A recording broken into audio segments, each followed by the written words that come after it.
Voltando ao cenário internacional, a semana tem sido tensa para a diplomacia de 4 países, a despeito da Assembleia Geral da ONU, ou paralelamente à Assembleia Geral da ONU. Eu estou falando de Índia, Canadá, numa discussão, e China e Alemanha em outra. Alguns incidentes, incluindo até a acusação de assassinato, sacudiram a relação entre esses países. Quem explica melhor é o Américo Martins, nosso analista sênior de internacional, direto da Europa. 2 conflitos diplomáticos diferentes estão agitando as relações entre alguns dos mais importantes países do mundo. Um envolve discussões sobre democracias e ditaduras, mas o outro é mais sério. Trata-se de acusação de assassinato a mando de um governo estrangeiro. No primeiro caso, a China atacou o governo da Alemanha depois que a ministra das Relações Exteriores do país europeu chamou o líder chinês Xi Jinping de ditador. Pequim chegou a convocar o embaixador alemão para uma reprimenda, no mais recente agravamento das tensões com uma potência democrática ocidental sobre a forma como o líder chinês é descrito. A ministra Annalena Baerbock fez as observações em entrevista durante uma visita aos Estados Unidos. Quando questionada sobre a guerra da Rússia contra a Ucrânia, ela disse: "Se Putin vencer essa guerra, que sinal isso representa para outros ditadores no mundo, como Xi Jinping, o presidente chinês?" O Ministério das Relações Exteriores da China disse que o país estava muito insatisfeito com os comentários de Baerbock e se opõe firmemente a eles. Embora, obviamente, a China seja, de fato, uma ditadura comunista de partido único. O segundo conflito está opondo Canadá e Índia.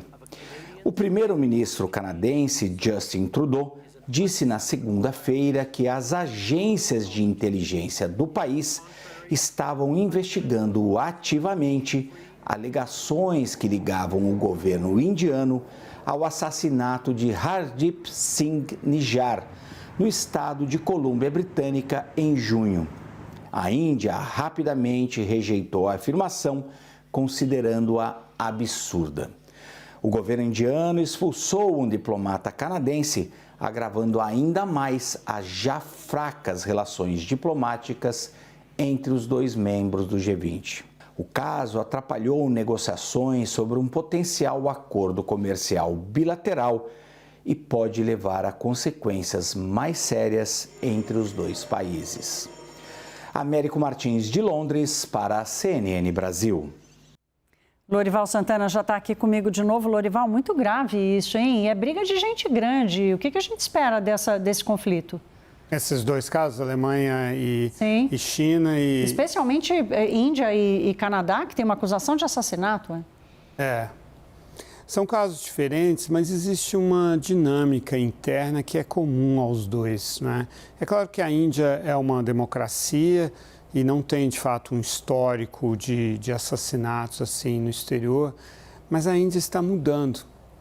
Esse governo do Narendra Modi é um governo nacionalista hinduísta que está paulatinamente excluindo a minoria muçulmana de espaços de cidadania, literalmente, inclusive questionando a cidadania dos muçulmanos, que são obrigados a provar que têm ancestrais de muitas gerações atrás na Índia para manter a cidadania indiana.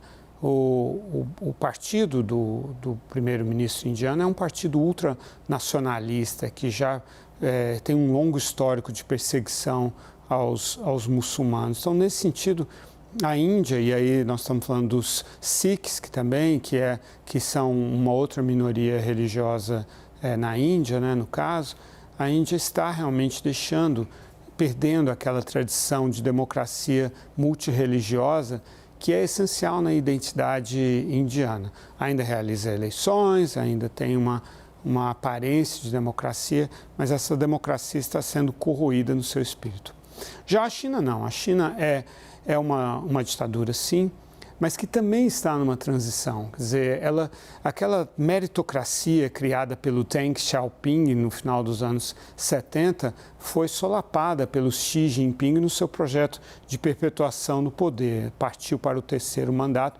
O Deng Xiaoping havia colocado um limite de 2 mandatos de 5 anos para evitar a tragédia do Mao Tse-tung, né, que fez aquelas barbaridades na China, o grande passo para diante, o grande salto para diante, a Revolução Cultural, que foram grandes períodos de perseguição e de instabilidade e de atrocidades dentro da China.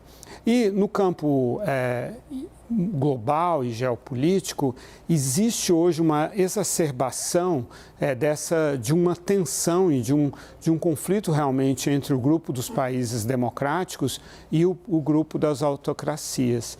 Então, um país como o Canadá, um país como a Alemanha, estão sentindo o impacto dessa tensão, né, que começou até como um projeto de política externa do Joe Biden. Falou assim, vai ser uma política pautada para mostrar que as democracias são mais eficientes do que as autocracias. E é isso que está se desdobrando agora, Thaís.